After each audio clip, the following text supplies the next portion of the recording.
Hi, I'm Nicholeen Peck, and I teach about parenting, child development, and communication all over the world through the lens of self-government. And in this video, we're going to be talking about the myth of the teenager.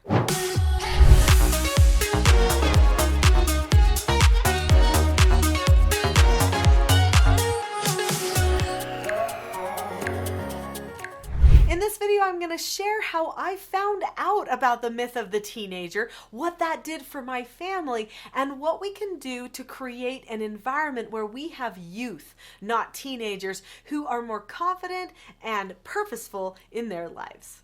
Years ago, I read an article called The Myth of the Teenager, and it was written by Dr. Michael Platt. The title just caught me. Myth of the Teenager? Teenagers aren't myths, they're all around us, I thought. But as I read it, I realized that what he was saying was true.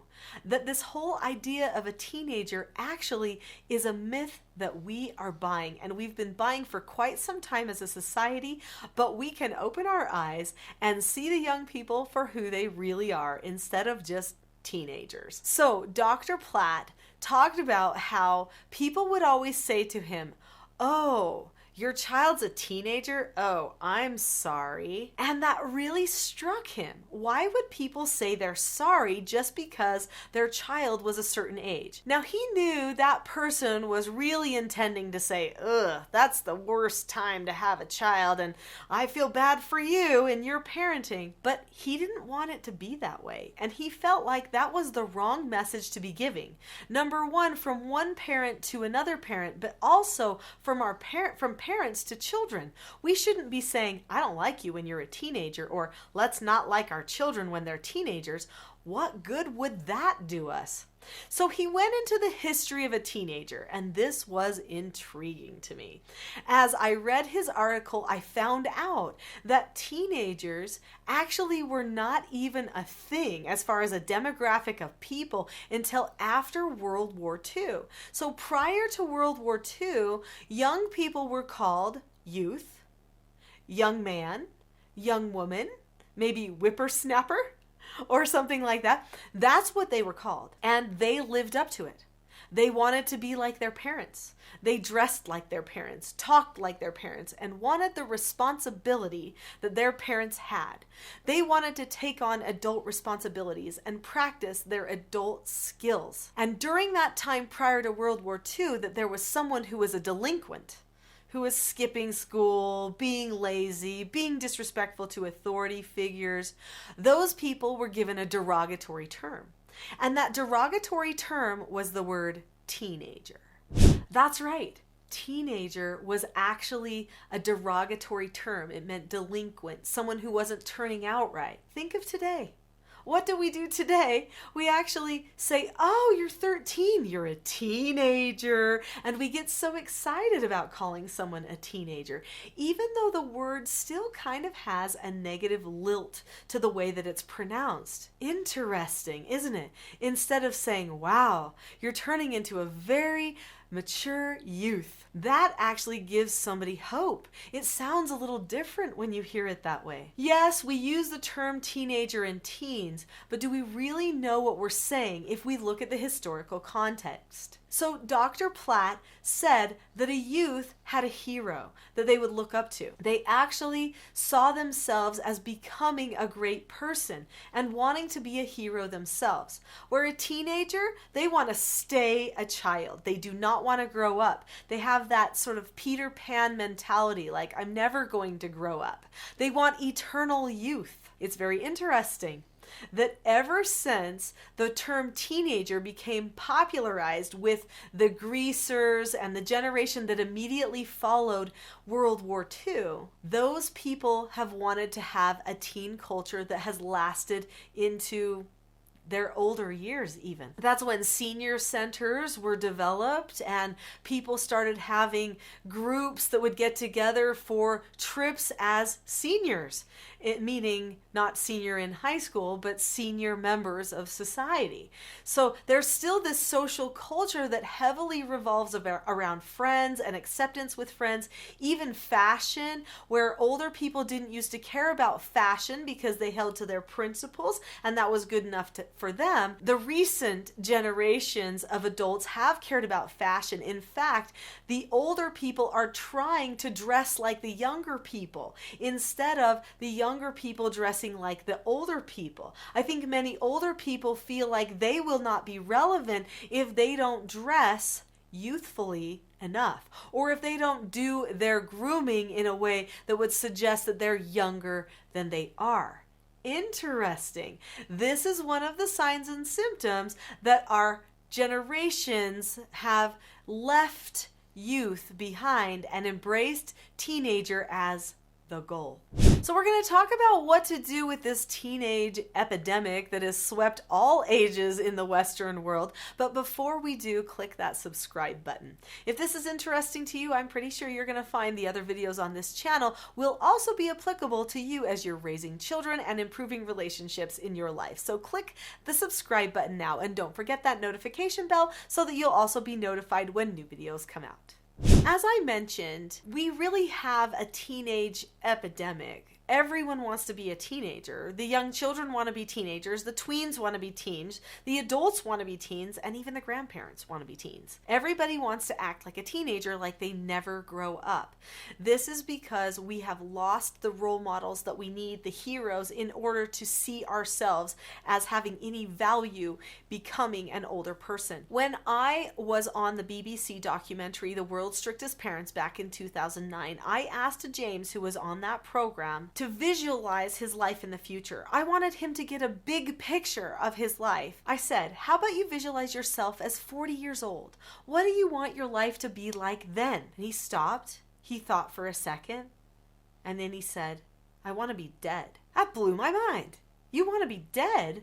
I said, no, that can't be right. I mean, your mother is probably in her 40s.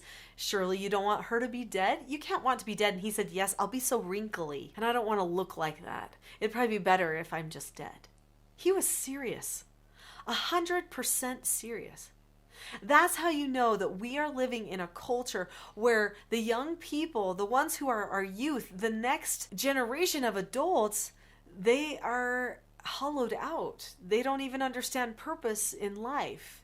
In fact, I'm going to tell you about a video about our hollowed out culture that may be interesting to you at the end of this video. So how do we help a person that's in that state of mind, who doesn't see any point to getting older, who is resisting any responsibility? Sure, they want adult perks.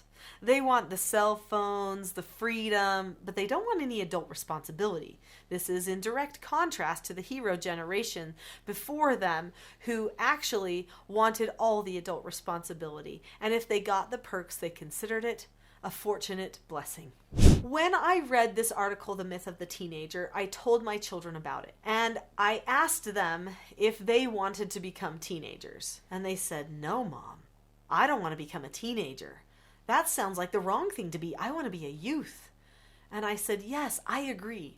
So I am going to raise you to become a youth, not a teenager, which means that I will give you no answers about things that other parents might be giving their children yes answers for.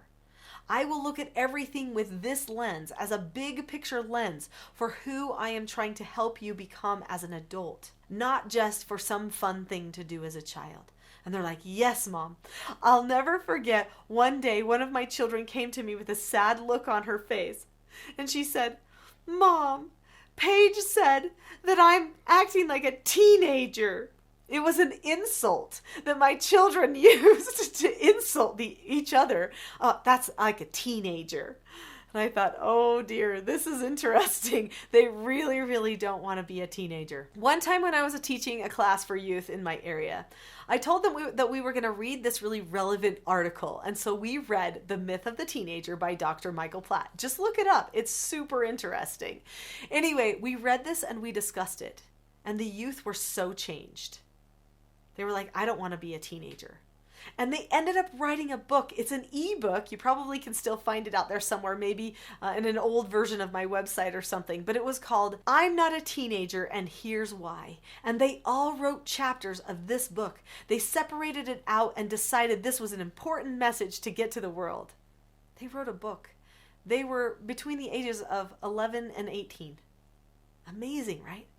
They were that inspired. So what did we do in our house to create a culture where my children turned out to be youth instead of teenagers? One key thing was we watched media less. And whatever we did watch or read, we discussed deeply, so that we could see the truths and the lies in everything that we were being presented. We tried to focus on history and learning through history and classics, as opposed to just learning through the modern media and the propaganda or ideological views that were being propagated at the time. This was big. This helped my children develop maturity. In fact, many times people came to me and said, Nicholeen, whatever you are doing, keep doing it, because your children are more mature than any other children that age that I know. Those were great words, a great compliment to me, because it does require maturing, which means you can't protect your children all the time. You have to help them step out of their comfort zone. You have to help them bond with people when their peers aren't wanting to bond with people, meaning not just on text, but in person, face to face. They need to learn how to talk about their ideas and share them with others, so a lot of good discussion's going to help. And they need to know how to solve their problems in calm and effective ways. So I taught them skills that they would need for success. We practiced them in our home, and they used them with each other. These skills were self-government skills that could benefit them their entire lives. Skills like following instructions, accepting no answers and criticism, accepting consequences, and disagreeing appropriately. Those were skills for diplomacy, skills to get their way, to be understood, and to also respect authority. These skills gave them the security and the confidence that they needed in order to become the adults that they are today. Teenagers actually are a myth. Young people between the ages of 12 and 18 are youth. They're young adults. They're adults in training. We need to do justice to the youth culture by not catering to everything that's happening in the teenager culture all the time. Parents do still have influence in child raising. We don't have to give in to everything. We need to teach our children the things that they need to succeed.